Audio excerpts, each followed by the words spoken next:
श्री कुंज बिहारी श्री हरिदास हरे कृष्णा। आइए कार्तिक मास के 30वें अध्याय का श्रवण करते हैं। हरि बोल। कार्तिक मास की कथा करती भव से पार, 30वां अध्याय लिखूं हरि कृपा अपार। भगवान कृष्ण ने कहा, हे प्रिय, नारद जी के वचन सुनकर महाराजा पृथु बड़े विकसित हुए।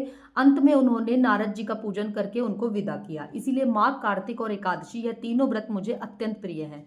वनस्पतियों में तुलसी, महीनों में कार्तिक, तिथियों में एकादशी और क्षेत्रों में प्रयागराज मुझे बहुत प्रिय है। जो प्राणी जितेंद्रिय होकर इनका सेवन करता है वह यज्ञ करने वाले मनुष्य से भी अधिक प्रिय लगता है। जो प्राणी विधि से इनकी सेवा करते हैं उनका मेरे अनुग्रह से सब पाप नष्ट हो जाता है। भगवान कृष्ण के वचन सुनकर उनकी अर्धांगिनी सत्यभामा ने कहा, हे नाथ, आपने ये बात बड़ी आश्चर्यजनक कही है। दूसरों के लिए पुण्य के फल से कलह की मुक्ति हो गई। यह प्रभावशाली कार्तिक मास आपको अधिक प्रिय है कि जिससे पति द्रोह का पाप केवल स्नान के पुण्य से ही नष्ट हो जाता है। दूसरे मनुष्य द्वारा किया हुआ पुण्य उनके देने से कैसे मिल जाता है, यह आप मुझे समझाएं। तब भगवान कृष्ण ने कहा, बिना दिया हुआ पुण्य और पाप जिस कर्म द्वारा मिलता है उसको सुनो। सतयुग में देश, ग्राम तथा कुलों को दिया पुण्य का पाप मिलता था, किंतु कलयुग में केवल कर्ता को ही पाप और पुण्य का फल भोगना पड़ता है। सत्संग न करने पर भी व्यवस्था की गई है और सत्संग जैसे पाप व पुण्य दूसरों को मिलते हैं उनकी व्यवस्था भी सुनो। पढ़ाना, यज्ञ कराना और एक साथ भोजन करने से पाप पुण्य का आधा फल मिलता है।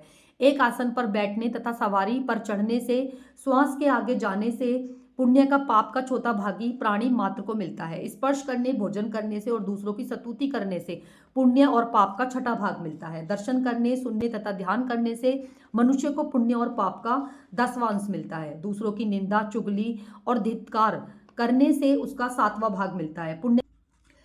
पुण्य करवाने वाले मनुष्य को जो कोई सेवा करता है वह सेवा का भाग लेता है और अपना पुण्य उसे दे देता है। नौकर और शिष्य के अतिरिक्त जो मनुष्य दूसरों से सेवा करवाकर उससे पैसे नहीं देता तो वह सेवक उसके पुण्य का भागी बन जाता है। पंक्ति में बैठे हुए भोजन करने वालों की जो व्यक्ति पत्तल लांघता है वह उसे, जिसकी पत्तल लांगी है, उसके पुण्य का छठा भाग ले लेता है। स्नान तथा ध्यान आदि करते हुए मनुष्य, जो व्यक्ति बातचीत करते हैं तथा उन्हें स्पर्श करते हैं, वह अपने पुण्य का छठा भाग दे डालता है। जो मनुष्य धर्म के काम के लिए दूसरों का धन मांगते हैं पुण्य का भागी होता है। ठीक उसी तरह जिस तरह की दान करने वाले पुण्य का भागी होते हैं, जो मनुष्य धर्म का उपदेश करता है और पश्चात श्रोता से याचना करता है वह अपने पुण्य का छठा भाग उसे दे देता है। जो मनुष्य दूसरों का धन चुराकर उससे धर्म करता है वह चोरी का फल भोगता है और शीघ्र ही निर्धन हो जाता है। और जिसका धन चुराता है वह पुण्य का भागी बनता है। बिना शरण के उतारे जो मनुष्य मर जाता है उसको शरण देने वाले सज्जन पुण्य का भागी होता है।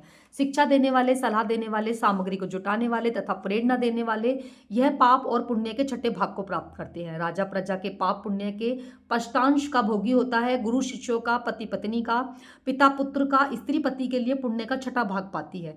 पति को खुश करने वाली आज्ञाकारी स्त्री पति के लिए पुण्य का आधा भाग ले लेती है। जो पुण्य आत्मा पराये लोगों को दान देते हैं वह उनके पुण्य का छठा भाग प्राप्त करते हैं। जीविका देने वाले मनुष्य जीविका ग्रहण करने वाले मनुष्य के पुण्य के छठे भाग को पाता है। इस प्रकार दूसरों के लिए पुण्य अथवा पाप बिना दिए भी दूसरों को मिल सकते हैं, किंतु यह नियम जो कि मैंने बताए हैं जो कलयुग में लागू नहीं होते। कलयुग में तो एकमात्र कर्ता को ही अपने पाप के पुण्य भोगने पड़ते हैं। इस संबंध में एक बड़ा पुराना इतिहास है जो कि पवित्र भी है और बुद्धि को देने वाला भी है, कहलाता है। ध्यान से सुनो।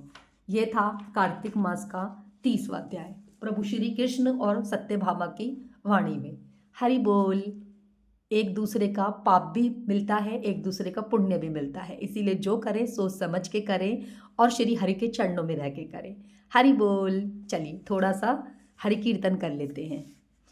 जय श्रीमन नारायण नारायण हरि हरि, भजमन नारायण नारायण हरि हरि, हरि ओम नमो नारायणा नारायणा, हरि ओम नमो नारायणा, हरि ओम नमो नारायणा।